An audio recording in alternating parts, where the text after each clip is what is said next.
Okay, here we go. Week 10 recap, everybody. Big week 10 was. We have a new leader in the Fauci division, first time in a while. We have had two teams whose faint playoff hopes were uh, basically dashed this week. We had a major whipping by son of father. We had a huge upset. So this was pretty good week in terms of fantasy football. So start at the top with the high score winner this week. It was Sleepy Joe's medical staff. Sleepy Joe, you might recall, was playing We Want Ivanka, father against son, and this result was kind of fitting in a way because even though Sleepy Joe's record has been worse than his dad's for pretty much the whole season, his team's been better. They both teams are now 6-4, but Sleepy Joe won by a score of 92-38. I mean, it was just a old-fashioned ass kicking. Justin Herbert 26, Josh Jacobs 25, Salvon Ahmed, nice pickup.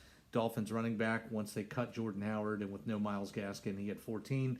For We Want Ivanka, I mean, nobody did anything. It came down to Monday night where he needed 65 points or so from Cordero Patterson, who he had to start at running back. And he got 10 because he had a kickoff return for a touchdown. But this was just a beatdown every way, what's the saying? Every day but Sunday, every day but, and twice on Sunday. I think I got it out. So Sleepy Joe, like I said, 6-4, second in points scored, and in good playoff position now. Let's see. Gunning for You got a big win. He got to 6-4. His team seems to have had kind of a last half of the season resurgence in terms of their overall play. They beat Michael's Minions 89-61, dropping Michael to 5-5 and currently out of a playoff spot. So the U was really solid. Tom Brady really strong with 37. DeAndre Swift with 20. He was solid all across the board. Michael just got nothing from his quarterback, basically nothing. Ronald Jones had 25. He did really well. DJ Moore with 15. He plugged him in late over Curtis Samuel, which was a good move because Moore had 15. I think Samuel got shut out. But that just, made the score a little closer to being respectable. Gunning for You with a big win. And the Harding's Hitmen kept their faint playoff hopes alive by crushing Fear the Wax. This is one of the biggest upsets of the week, 88-62. It's kind of interesting. Fear the Wax, I wonder if they may have peaked a couple weeks ago.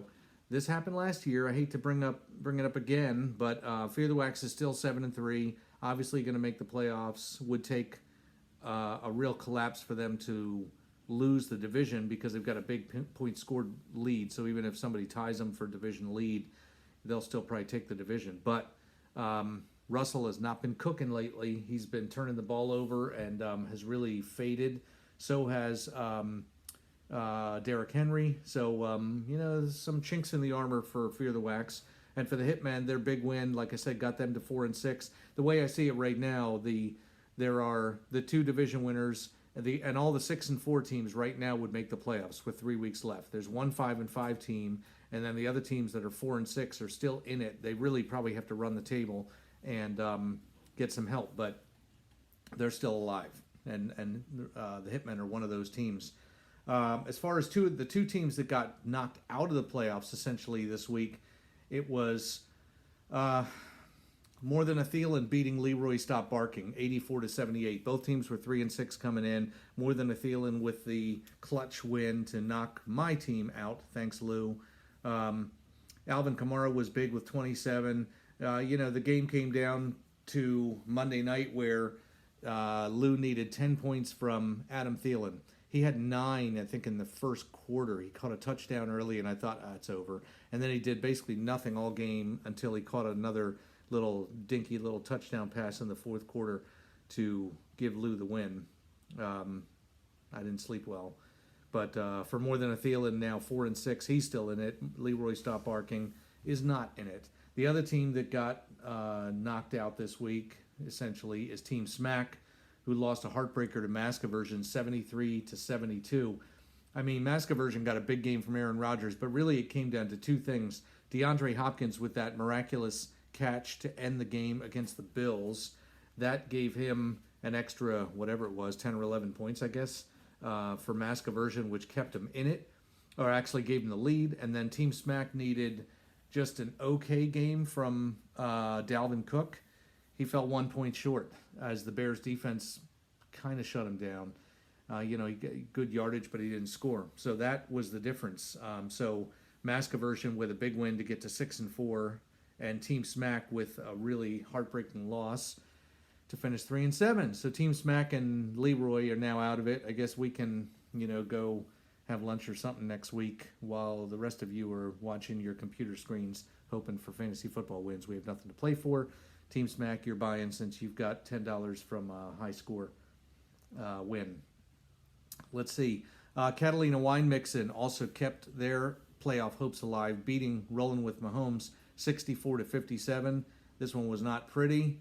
Kyler Murray got more than half of the points for Catalina, 33. Otherwise, he didn't do a whole lot. And for Rolling with Mahomes, I mean, Nick Chubb came back and was really good with 18.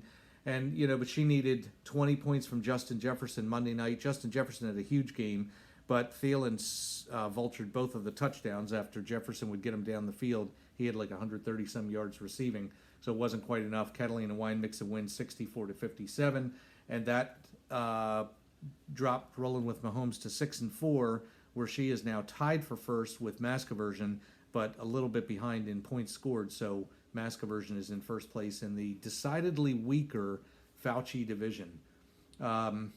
So if you look at the standings now, as I said, the Fauci division, it's Mask Aversion and Rolling with Mahomes tied at 6-4. Michael's Minions 5-5, and then Catalina Wine Mixin and More Than a Thielen, the two LaPena brothers, are both 4-6. Fear the Wax is 7-3 in the Burks. Sleepy Joe, Gunning for You, We Want Ivanka, all 6-4, and tied for second with Harding's Hitmen hanging in at 4-6. So that's it. See you tomorrow for the picks.